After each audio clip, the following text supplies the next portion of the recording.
গতকালকে অফিস থেকে বাসায় ফেরার পথে একটা মজার জিনিস দেখলাম। সেটা হইলো এই যে খেজুর গাছের মধ্যে দেখতে পাইতেছেন, খেজুরগুলো থোকা থোকা বেঁধে রাখছে সাদা কাপড় দিয়ে। এটার কারণ হইলো যেহেতু রাস্তার পাশে যেন ময়লা না লাগে আর পাখি থেকে বাঁচানো যায়, এই জন্য এভাবে বেঁধে রাখছে। সো খেজুর ধরা শুরু হয়ে গেছে, এখনো কাঁচা, ছোট ছোট দেখা যাচ্ছে। আর এভাবে পুরো কুয়েতের মধ্যে শুধু খেজুর গাছ আর খেজুর গাছ, রাস্তার পাশেও দেখতেও খুবই সুন্দর লাগে।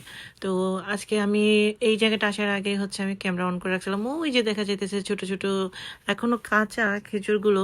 আর দেখেন রাস্তার দুই পাশে আমি সামনে যাইতে যেতে দেখতে পাবেন অনেকগুলো খেজুর গাছ, অনেক সুন্দর করে প্রত্যেকটাতে খেজুর ধরছে, কিন্তু খুবই কম।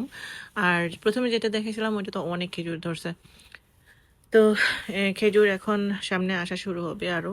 মিডল ইস্টের এই সময়টা হচ্ছে খেজুরের জন্য আর কি, খেজুর ধরবে, ধরে গেছে অলরেডি, আর এখন শুধু পাকা শুরু হবে আর কি।